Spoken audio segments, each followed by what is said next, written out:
नमस्कार दोस्तों, हम देख रहे थे सभी प्रतियोगी परीक्षाओं के लिए हिंदी व्याकरण। और हिंदी व्याकरण की आज इस क्लास के अंदर हम देखने वाले हैं संधि का भाग नंबर 3 यानी विसर्ग संधि। दोस्तों बहुत ही इंपॉर्टेंट टॉपिक रहेगा, इसलिए अंत तक सभी साथी बने रहे। दोस्तों एक बार सभी साथी वीडियो को लाइक शेयर और जो नए साथी है वो चैनल को सब्सक्राइब करें।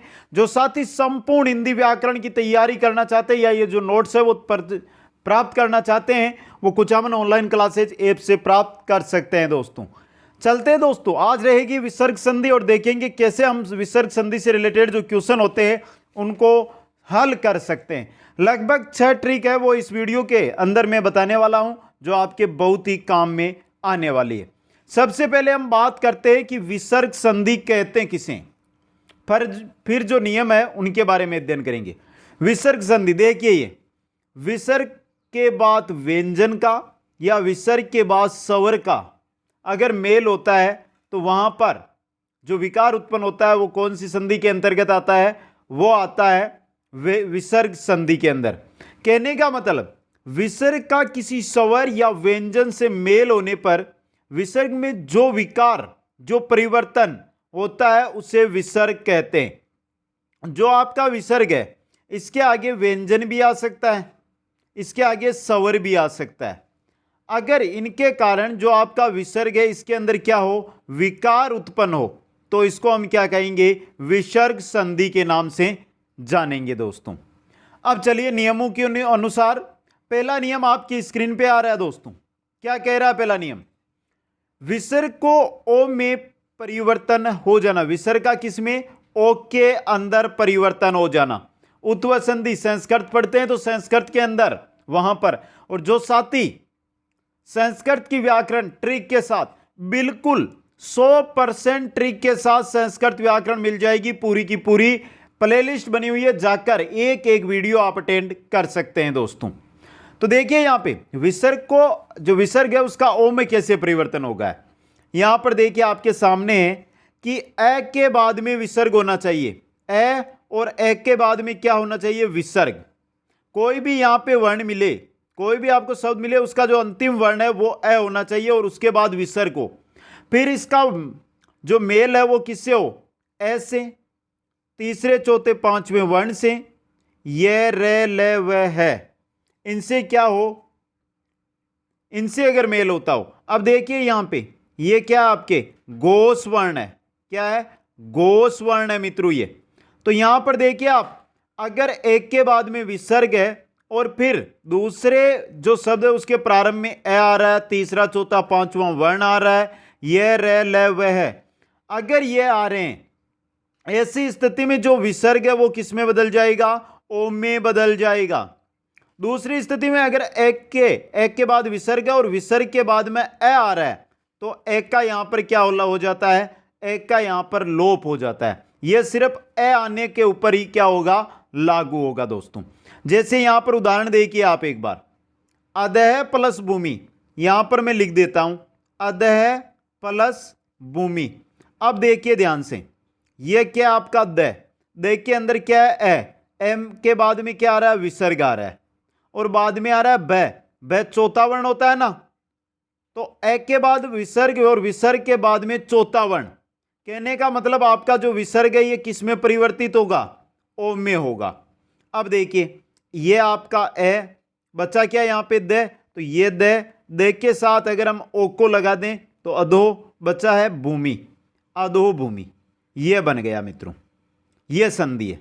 दूसरा उदाहरण और देख लें, अधः प्लस मुख, यहां पे द के अंदर ए और ए के साथ लगा हुआ विसर्ग, आगे आ रहा है मैं, तो विसर्ग का बाद में मिलाप किससे हो रहा है, मैं से, तो मैं के कारण मैं कौन सा है, पांचवा वर्ण है, तो तीसरा चौथा पांचवा वर्ण होना चाहिए, पांचवा वर्ण है, इस वजह से विसर्ग किस में चला जाएगा, ओ में।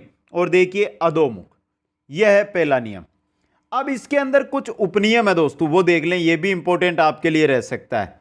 उपनियम क्या कहता है, प्रातः, पुनः, अतः, अंतः आदि शब्दों के विसर्ग र से बने हैं, अतः ऐसे शब्दों में विसर्ग का ओ में परिवर्तन नहीं होता है, वहां संधि में र ही रहेगा।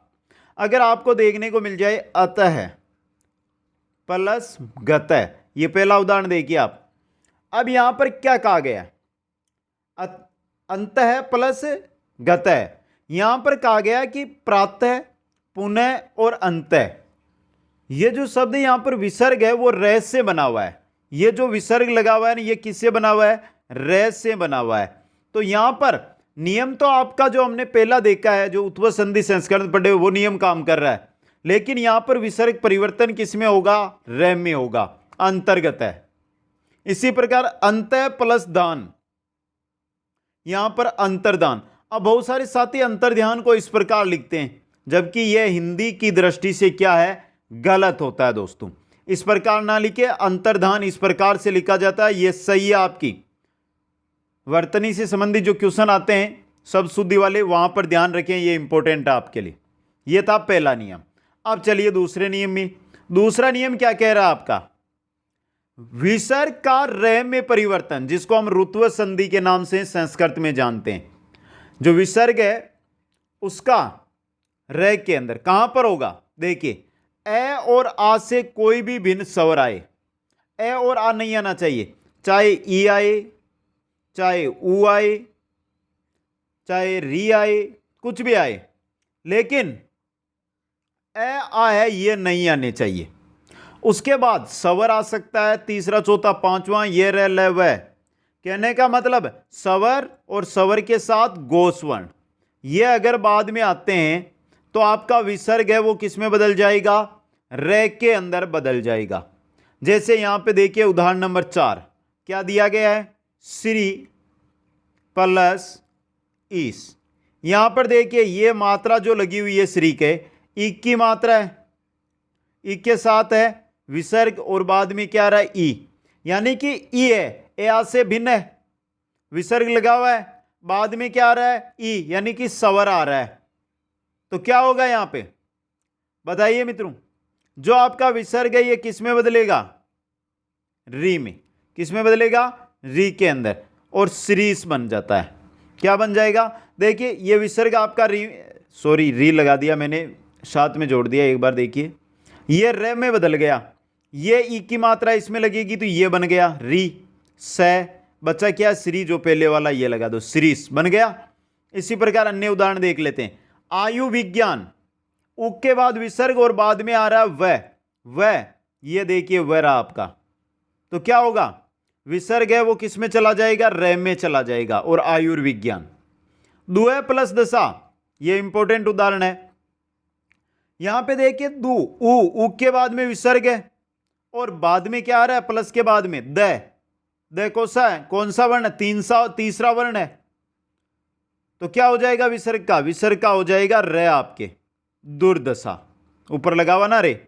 निय प्लस अपराध, ई के बाद विसर्ग और बाद में ए आ रहा है, ए मतलब स्वर आ रहा है, तो विसर्ग चला जाएगा आपके किसमें? रे में, और निरपराध ये बन गया। ये पूरा रे क्यों बनाया यहां पे? क्योंकि ये ए इसके अंदर सम्मिलित हो गया। यह है दूसरा नियम दोस्तों। कौन सी संधि? विसर्ग संधि का दूसरा नियम, जिसमें विसर्ग का रे में परिवर्तन होता है दोस्तों।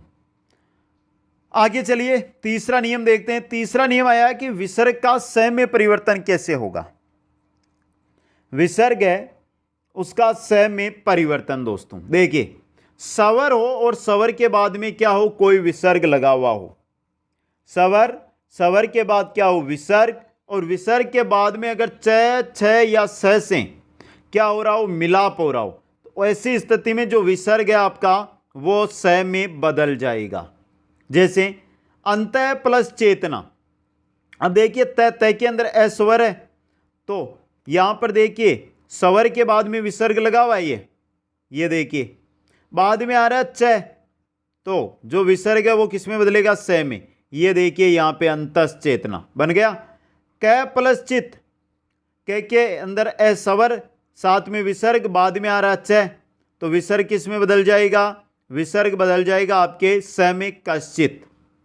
मन प्लस चिकित्सक, न के अंदर ए और एक के साथ लगा हुआ विसर्ग, बाद में आ रहा च, तो विसर्ग किस में चला जाएगा? विसर्ग चला जाएगा स के अंदर। और देखिए मन का मन, ये आपका स लग गया, बाकी चिकित्सक मनस चिकित्सक, ये शुद्ध रूप है दोस्तों। आप लिखते हैं मनोचिकित्सक, ये आपका मनोचिकित्सक होता है, ये व्याकरण की दृष्टि से गलत है, शब्द शुद्धि की दृष्टि से। यश प्लस शरीर, यहां पर विसर्ग है वो चला गया से में, यशस शरीर बन गया। निय प्लस छल, यहां पे देखिए मित्रों निय प्लस छल के अंदर, निय प्लस छल विसर्ग किस में जाएगा, स में, तो निश्चल। यह विसर्ग का स में परिवर्तन यानी तीसरा नियम है दोस्तों हमारा। आगे चलते हैं चौथे नियम की ओर। चौथा नियम थोड़ा बड़ा नियम रहेगा, उसको ध्यान से देखना है। विसर्ग का श में परिवर्तन, यह कैसे होगा मित्रों, कोई दिक्कत नहीं है, बहुत सिंपल है। देखिए विसर्ग यानी ई या उ के बाद में हो विसर्ग, ई उ के बाद हो आपका विसर्ग, और उसके बाद में क ख ट ठ प फ स, ये सभी अगर हमको दिखाई दे तो जो विसर्ग है वो किस में चला जाएगा, श के अंदर चला जाएगा। यहां पर होने चाहिए ये सेम, समझे। जैसे पहला देखिए आवी प्लस कार, आवी के अंदर ई की मात्रा है, यहां पे विसर्ग हट गया, विसर्ग है यहां पे, आवी के अंदर ई की मात्रा और बाद में क्या लगा हुआ है, विसर्ग प्लस कार, क्या आ रहा है यहां पे, ये रहा आपका क, तो विसर्ग किस में चला जाएगा, श में, और ये देखिए यहां पे लगा हुआ आविष्कार मित्रों। दूसरा चतु प्लस पद है, अब देखिए यहां पे उ के बाद विसर्ग लगा हुआ है, चतु के अंदर उ के बाद विसर्ग है, बाद में प आ रहा है, तो ये रहा आपका प, तो विसर्ग किस में चला जाएगा, विसर्ग चला जाएगा आपके श में, चतुष्पद है, ये यहां पर देखिए यहां पे लगा हुआ। धनु प्लस टंकार है, धनु के अंदर नु के अंदर उ है और उ के साथ विसर्ग लगा हुआ है, बाद में ट आ रहा है, ट ये रहा आपका, तो विसर्ग किस में चला जाएगा, स में, और बन गया धनुष टंकार है, ये देखिए स लगा हुआ। निय प्लस ठ, नी के अंदर ई की मात्रा और ई के बाद में क्या लगा हुआ है, विसर्ग लगा हुआ है, और बाद में क्या आ रहा है, ट ही आ रहा है, तो निय प्लस ठ विसर्ग किस में चला जाएगा, स में, निष्ठ, ये देखिए ये लगा रहा आपका स। यह है विसर्ग का स में परिवर्तन से रिलेटेड नियम दोस्तों। आगे चलिए, अब देखिए मित्रों पांचवा नियम। पांचवा नियम है कि विसर्ग का स में परिवर्तन कैसे होता है, यह भी इंपॉर्टेंट है।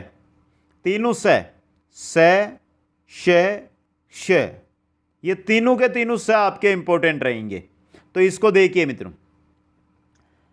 जो पांचवा नियम है ये कह रहा है कि विसर्ग के बाद में त, थ या स हो, विसर्ग के बाद में क्या हो, त, थ या स हो, तो ऐसी स्थिति में विसर्ग किस में बदल जाएगा, स के अंदर बदल जाएगा। देखिए नमः प्लस ते, यहां पर जो नमः आपको दिया है, नमः प्लस ते है। अब देखिए नमः के अंदर हम बात करें तो मैं के अंदर क्या है, ए है, और एक के साथ लगा हुआ है विसर्ग, और बाद में क्या आ रहा है, त आ रहा है, तो विसर्ग किस में बदल जाएगा, स के अंदर। तो यहां पे लगा दो ये स, ये ते लगा दिया, बच्चा नमः, तो ये लगा दो नमस्ते बन गया। दूसरा उदाहरण भी समझ लेते हैं। दूसरा उदाहरण है नी के साथ संतान का मेल हो रहा है। अब देखिए मित्रों यहां पे नी के अंदर ई और ई के साथ विसर्ग, बाद में क्या है, संतान, संतान के अंदर क्या आ रहा है, स, ये रहा स आपका। अब जो विसर्ग है ये किस में जाएगा, स के अंदर, बाकी जो बचा है संतान लिख दो आगे, पहले नीचे के ऊपर पहले क्या बचा है, नी, तो नी लगा दो, निसंतान बन गया। यह है पांचवां विसर्ग का स में परिवर्तन। पांचवें का भाग नंबर 2 भी इंपॉर्टेंट है, यह भी देख लें दोस्तों। पूरे नम पर बा ब्र वाच, कुछ यहां पर आपको दी गई क्या है, सब दिए हैं मैंने, ये इंपॉर्टेंट है। पुर के बाद विसर्ग हो, नम के बाद हो, पर के बाद हो, भा के बाद हो, ब्रह के बाद हो, वाच के बाद हो, घृणा भी एक शब्द, घृणा के बाद में भी विसर्ग हो सकता है।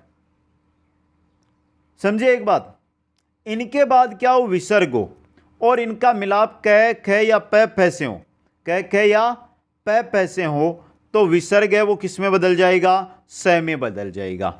जैसे यहां पे देखिए नमः प्लस कार, यहां पर देखिए नमः है तो ये रहा आपका नमः, विसर्ग है, बाद में क आ रहा है, ये रहा क, तो विसर्ग बदल जाएगा स में, ये कार, ये नमः, नमस्कार बन गया।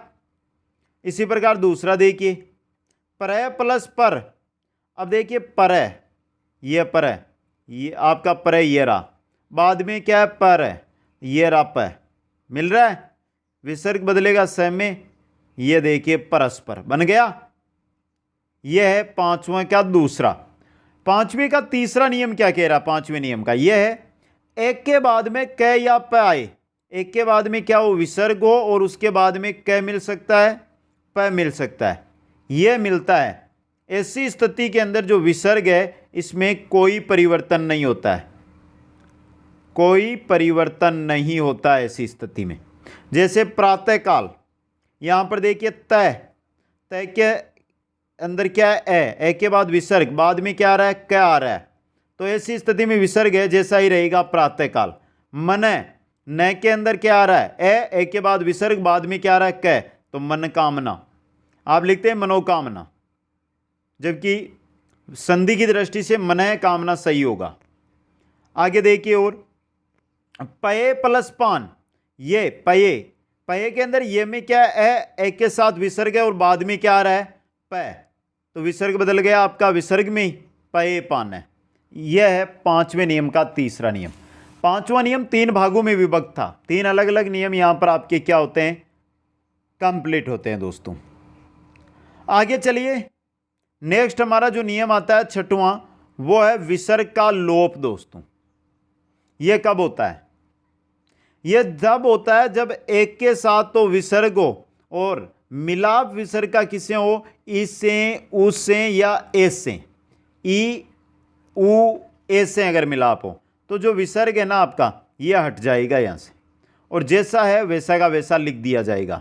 जैसे तप प्लस उत्तम, प के अंदर है, ए के बाद विसर्ग है, बाद में उ आ रहा है तो विसर्ग हटा दो, बाकी तप उत्तम लिख दो। अत प्लस एव, तय, तय के अंदर ए के अंदर विसर्ग और बाद में ए आ रहा है, ये रहा ए, तो विसर्ग हट जाएगा यहां से और बन गया अतएव। नेक्स्ट है पये, पये के साथ विसर्ग है मित्रों, पये प्लस इच्छा। अब देखिए यहां पे पये प्लस इच्छा तो हमने लिख दिया, ध्यान से देखिए एक के साथ क्या लगा हुआ है विसर्ग और बाद में क्या आ रहा है ई आ रहा है, तो विसर्ग हट गया, पये इच्छा यह बन गया। यह था विसर्ग संधि का छठवां नियम दोस्तों। तो ये थी हमारी विसर्ग संधि जिसके 6 नियम मैंने आपके सामने रखे। 6 नियम, 6 नियम 2 पांचवें में थे, कुल मिलाकर 9 नियम मैंने यहां पे कंप्लीट बताए, एक तीसरे में भी डबल नियम थे। कैसी लगी आज की क्लास? अगर कुछ भी जानकारी लेनी है तो आप सभी मित्रों से मेरा अनुरोध है कि जो साथी मेरे से बात करना चाहते हैं उनके लिए ये देखिए इंस्टाग्राम आईडी दी गई है, यहां पर जाकर आप मेरे को मैसेज कर सकते हैं, आपको तुरंत वहां पर मैं जवाब दे दूंगा दोस्तों। आप सभी को बहुत बहुत धन्यवाद। जय हिंद, जय भारत।